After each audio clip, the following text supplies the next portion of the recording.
Salut à toi, tu viens d'arriver au Canada et tu aimerais comprendre quelles sont tes lois en tant que locataire. Bouge pas tout de suite parce que dans les quelques secondes qui suivent, je vais te partager tout ce que tu dois savoir à ce sujet pour comprendre tes droits et tes lois en tant que locataire au Québec, au Canada. Donc ça se passe juste après le générique.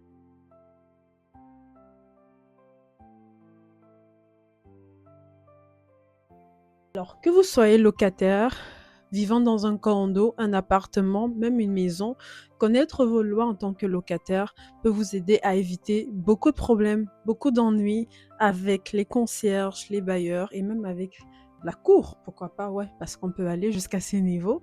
Pour mon expérience au Canada, j'en ai déjà vu beaucoup de choses. Je vais commencer par vous expliquer les bails et les obligations. C'est quoi un contrat de bail? Le bail est votre contrat légal avec le propriétaire, le bailleur, le concierge. Il fixe vos droits et vos obligations. Donc, le contrat d'un bail est souvent d'une durée de 12 mois approximativement et ça peut se renouveler automatiquement. Alors, quelles sont tes obligations à ce niveau en tant que locataire? Premièrement, tu dois payer ton loyer. Bien sûr, à tous les mois, tu dois payer ton loyer. Tu dois entretenir ton logement. Par exemple, déneiger tes entrées. Oui. Bon, dépendamment, ça encore, ça dépend parce qu'il y a certaines personnes vivant dans des immeubles, c'est le propriétaire, genre le concierge qui s'en occupe, mais certaines personnes qui louent des maisons. Par exemple, tu dois déneiger ton entrée. Ne pas endommager les murs, par exemple. Donc, percer des clous dans le mur. Certains concierges même refusent que tu mettes la peinture sur le mur. Encore une fois, ça c'est, il y a quand même des choses qui sont, je dirais, au cas par cas. Tu dois respecter les voisins, pas de bruit. Mes frères africains, pas de bruit. Et les animaux, des fois, les animaux. Donc, surtout les bruits, c'est quelque chose qui peut même faire que ton voisin appelle la police sur toi. Donc, quelque chose à faire attention. Maintenant, quelles sont les obligations du propriétaire? Il doit te fournir un logement sécuritaire, hein? C'est le minimum qu'on demande. Il doit effectuer les réparations nécessaires. Donc, par exemple, ta baignoire, c'est bouché, puis l'eau suinte. T'es chez toi, puis tu reçois l'eau du plafond. Peut-être ta cuisine, les vidanges sont truc. Des fois, si ta maison est venue avec les électroménagers, si ta cuisinière ne marche plus. Enfin, si tu loues la maison avec les électroménagers, si ta cuisinière fonctionne plus, si tu as un problème avec le lave-vaisselle, les laveuses sécheuses. Donc, il est dans l'obligation de réparer ces problèmes-là. C'est l'obligation du propriétaire. Toi, tu peux le faire si tu le veux, mais c'est important que tu saches que c'est l'obligation de ton propriétaire de le faire. Maintenir le chauffage et l'électricité en état de fonctionnement. Et oui, en hiver, là.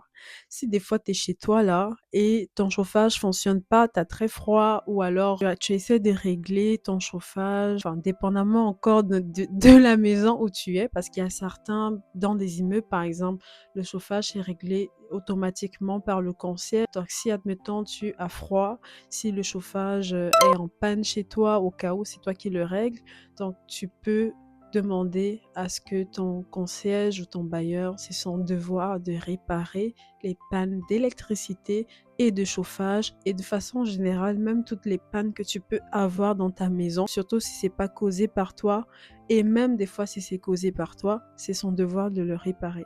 Important à savoir. Les augmentations de loyer, la partie qui génère également beaucoup de problèmes. C'est une augmentation qui doit être raisonnable et justifiée. Et ton concierge doit te donner un avis écrit de cette augmentation au moins 3 mois avant que ça ne soit d'actualité.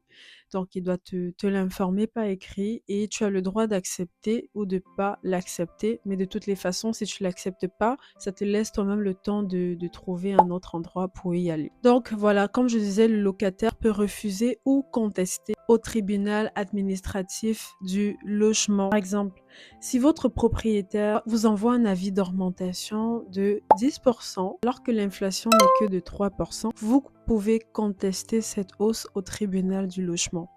Donc, il faut savoir ça. Parce que des fois, quand on vient d'arriver, on a l'impression qu'on n'a pas le droit ou des fois, on n'a pas l'information et on accepte tout, puis on se retrouve à être sous-informé. À cause de ça, on fait des mauvais choix.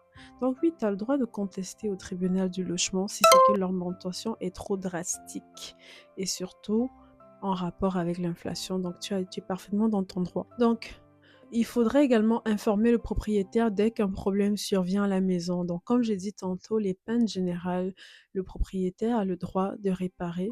S'il y a des pannes générales, panne d'ampoule, panne d'électricité, panne de chauffage, c'est à lui de réparer. Donc, il faudrait juste l'informer le plus rapidement possible et il devra le réparer dans un délai raisonnable de son devoir. Alors, le locataire également a le devoir de ne pas payer pour les réparations, surtout s'il n'est pas la cause de ce problème-là dans la maison. Je prends l'exemple que tu as de l'eau qui suinte de ton plafond. Alors ça c'est une réparation qui est à faire, mais ce n'est pas au locataire de payer pour ces réparations-là parce qu'il n'en est pas responsable. Mais si le chauffe-eau tombe en panne, ce n'est pas à toi de le réparer. Tu dois juste signaler le problème et attendre que le propriétaire revienne. Mais si par exemple tu as les toilettes qui sont bouchées parce que tu as mis de façon excessive les papiers, tu as les leviers qui sont bouchés parce que tu as pas... Voilà, il y a souvent certains cas, je sais pas si c'est un bon exemple, mais je pense que tu vois déjà de quoi je parle.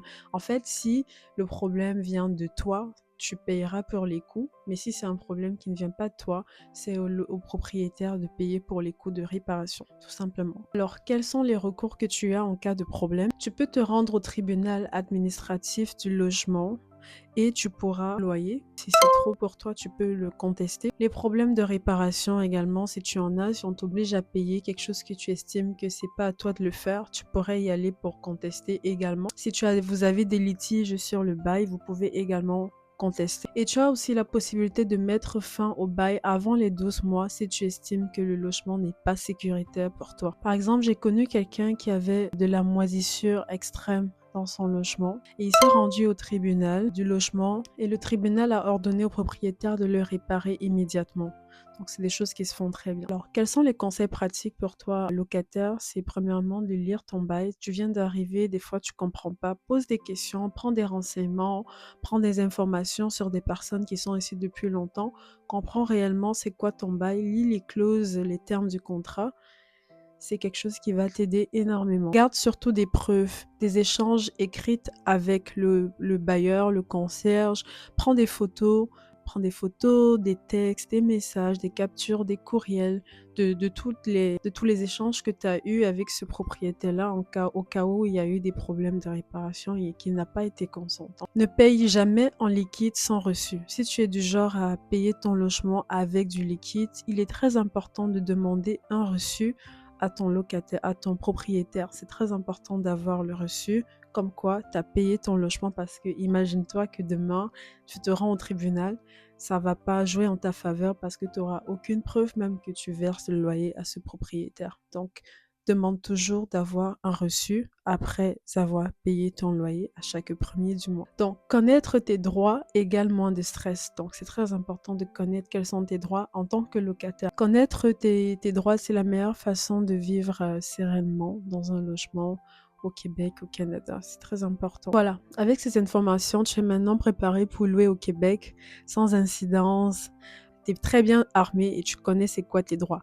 Je suis certain que tu vas sans doute entendre beaucoup d'histoires, plein d'histoires de personnes vivantes ici qui ont déjà 1000 ans ici, qui ont eu des problèmes avec des concierges. C'est des choses qui arrivent tout le temps.